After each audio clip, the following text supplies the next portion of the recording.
Husband cheated on me with my sister, but toxic family sided with her. Years passed. They contacted me, begging for a kidney to save my sister. You think family will always have your back? After my sister ruined my marriage, I faced the impossible choice of saving her, or letting her suffer. All was fine until about 8 months ago, when my sister, Emily, 28, a female, returned to our hometown after residing in Florida since she was 18. Her long-term lover dumped her and relocated to another city, leaving her impoverished. The circumstances surrounding their breakup remain mainly unknown. When my sister returned, she revealed that he had been cheating with men. I didn't know him very well, but that seemed far-fetched. I only met the guy 3 times because my sister would only come home for Christmas and normally stayed for 3 to 4 days. He accompanied her twice during their 5-year relationship. I met him again 3 years ago, when my husband and I paid them a visit for a day, while on vacation. He didn't strike me as the type of guy who would have a double life and leave Emily with nothing. I tried to contact him once but was blocked, so I let it go.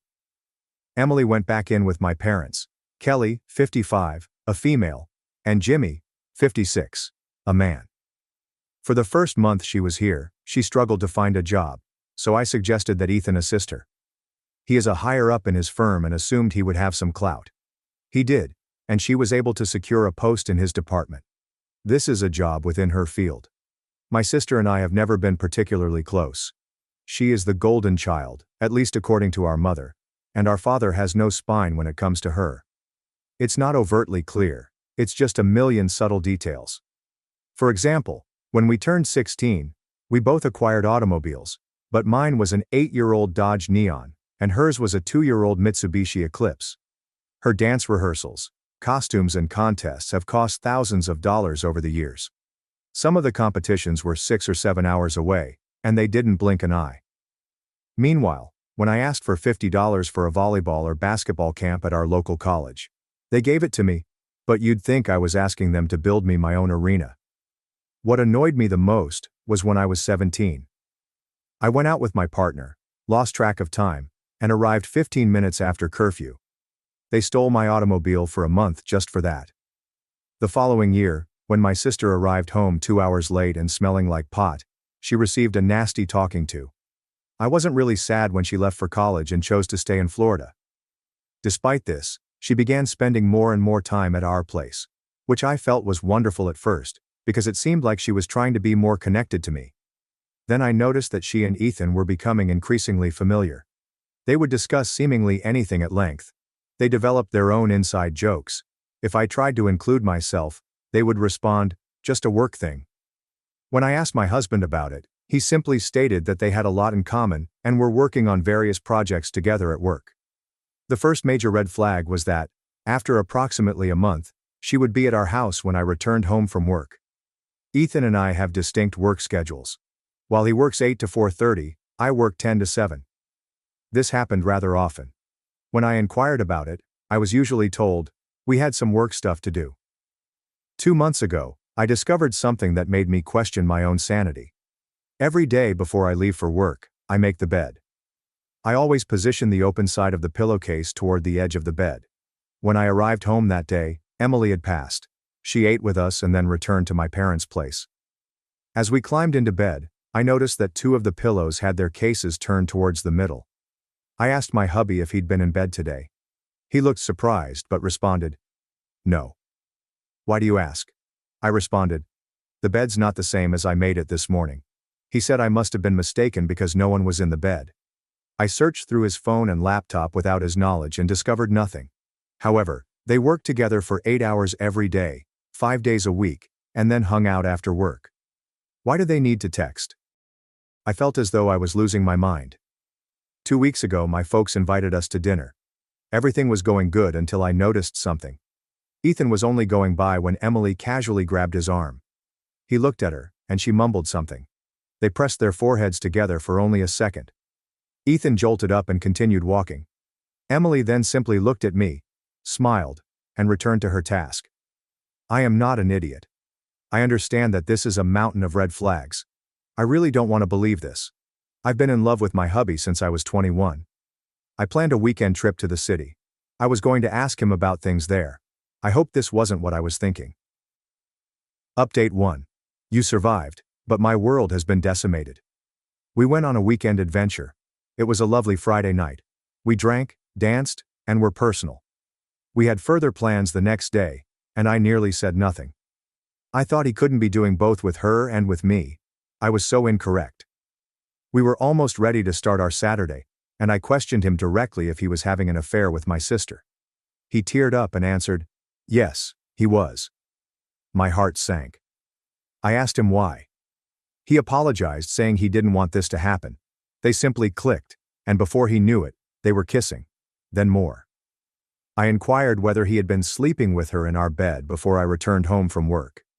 He simply turned his head in shame. I left. At that moment, all I had with me was my handbag, and I drove home alone. He took an Uber and arrived many hours later with my other belongings. He attempted to apologize, but I did not acknowledge him. Through my tears, he packed a bag and went to a motel. The following day, I informed my folks. They already knew. They apologized for what happened and informed me that Emily had departed last night and might not be back for a few days. I'm certain she went to stay with Ethan. That all occurred 3 months ago. Our divorce is almost finalized. Ethan found an apartment to rent right away, and Emily joined him. I am solely contacting him for our divorce. He originally told me I could only get the house and the savings. I believe this was guilt talking. Then, after a few days, he announced that we would have to split the house. I knew it was Emily in his ear. I had previously transferred everything from the savings account to a new one, so there was no fight. Just like that, 9 years of my existence had vanished. He has no idea what he's getting into. She is a narcissist, and will eventually discard him. Emily has been quite harsh throughout this. A few days after I found out, she mentioned me in a Facebook post. It was a selfie of her and him, with him kissing her cheek from behind. The caption said, "Feeling loved." It was terrible. I logged out of my account and deleted the app from my phone. She texted me about an hour later saying, "Sorry sis, I didn't mean to tag you. No hard feelings. I hope we can still be close. You'll meet your soulmate someday too." I blocked her. I blocked her on everything I could think of. My parents have not been much better. When I told them I was no longer going to contact Emily and Ethan, they tried to be sympathetic at first. My mother looked at me and said, "I'm sorry this happened. It shouldn't have happened this way, but your sister deserves to be happy too. You'll meet someone, and then we can put this all behind us." I became enraged and informed them about what Emily had tagged me in, and the text she sent me. My mother replied, "Well, you shouldn't be on that stuff anyway." My father hasn't said anything this entire time. He just sits there. I once asked him what he thought, and he simply answered, "I agree with your mother," before walking out of the room. I'm also cutting off any communication with them. The house will be sold soon, and I'll be moving to a different state. I'm not informing my family where or when. I haven't told them this is my plan.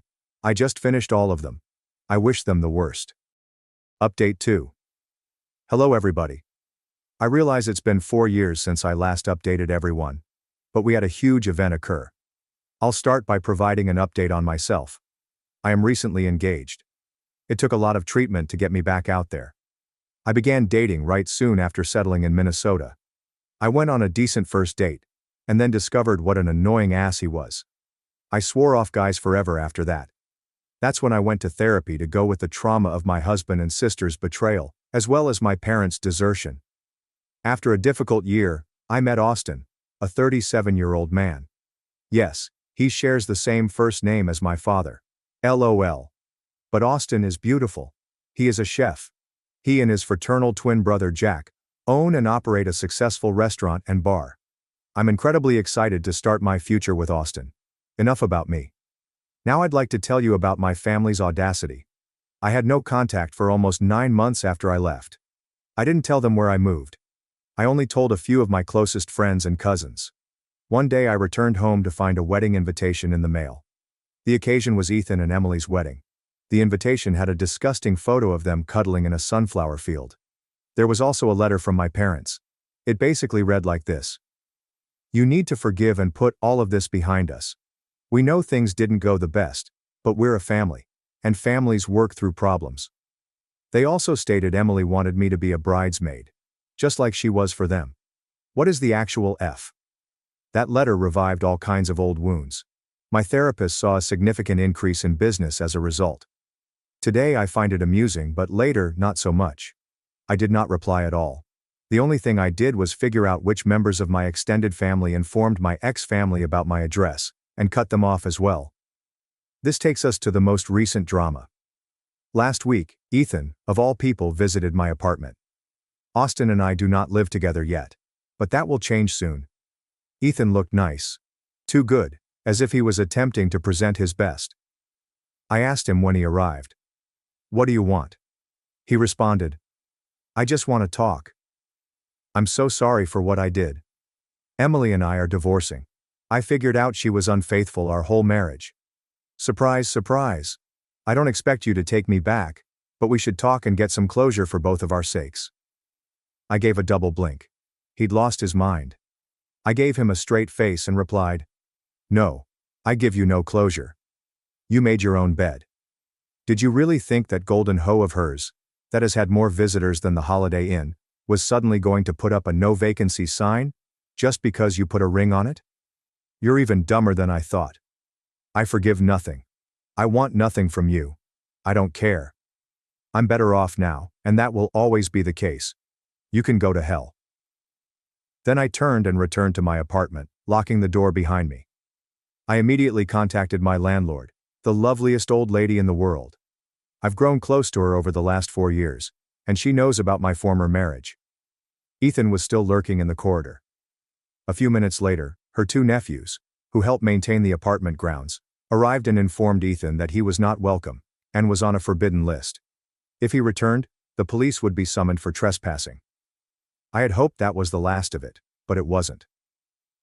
I now have a reasonably simple 9-to-5 work schedule, so I go to the restaurant practically every night Austin manages. I don't get in the way. I just hang there and take advantage of the few minutes he has available. I've made close friends with many of the staff, including many of Austin and Jack's family members, and it's truly the family setting I've always desired. I'm there the next night when Ethan walks in and sits down at my table.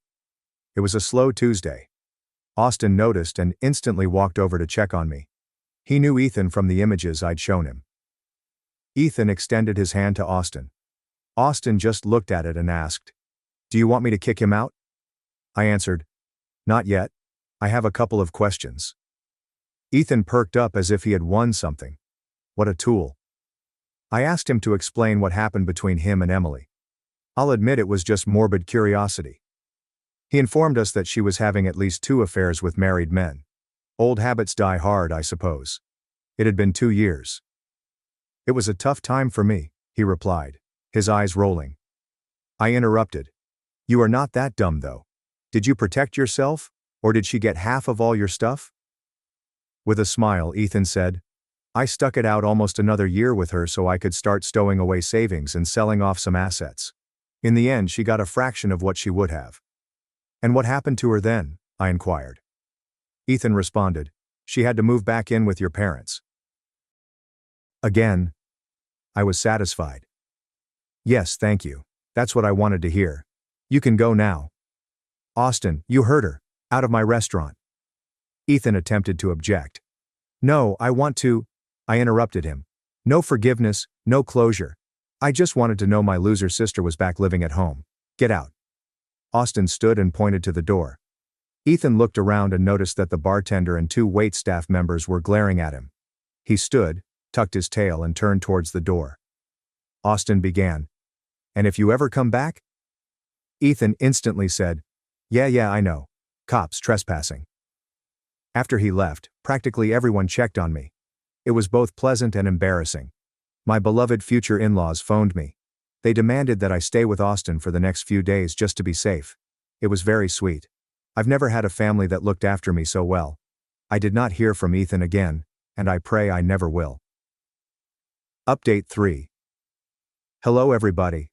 I did not expect it to happen, but I have another update for you. First, let me introduce myself.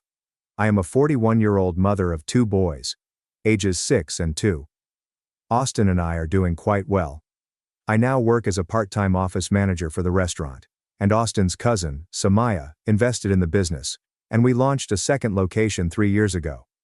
It's been a lot more work, but with the three of them remaining highly committed in both places, we're successful. Plus it allows each of them some personal time. It wasn't ideal, but I believe I became pregnant while living with Austin, after his parents demanded it following my previous posting.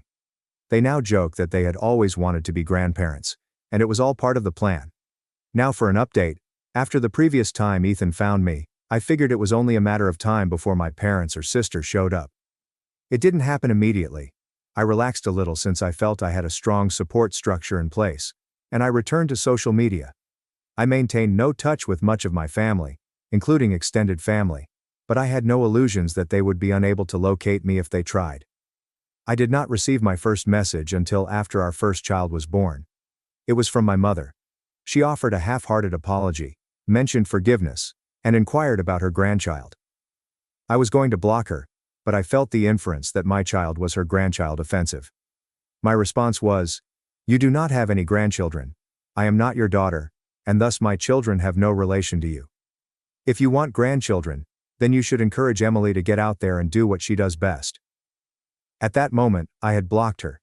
She created fresh accounts and attempted to contact me for a time, but I always denied or erased any requests or communications. This takes me to the recent drama.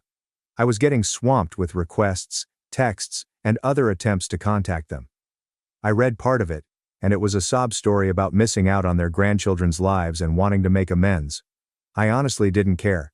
I had no intention of including them in my life again. Then the most startling thing happened. Emily began reaching out to me. She wasn't saying much except that she really wanted to talk to me. After about 3 weeks, I consented to a Zoom meeting with just me and no kids. When it first started, people kept wanting to see the children. I was determined that it would not happen. They have 3 grandparents: Austin's mother, father, and grandmother. I was getting the impression that this was about something different. Emily looked dreadful, and my parents appeared old and worn. As we started talking, they all began apologizing for everything that had happened, even Emily. She admitted she was wrong to do what she did, and wished she could have her sister back. That was a ludicrous idea. Mom immediately took over, spewing her usual nonsense about being a family and looking out for one another.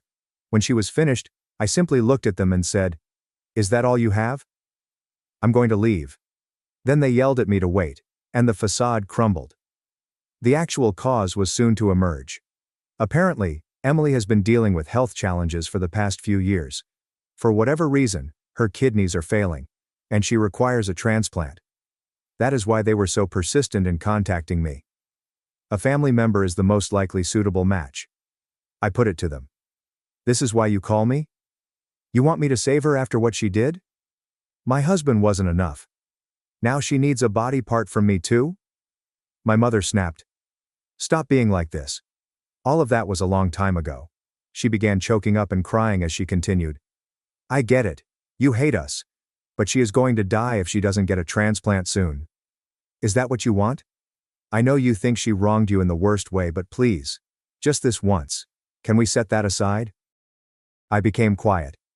I wanted to see if they said anything else. At some point he began to speak.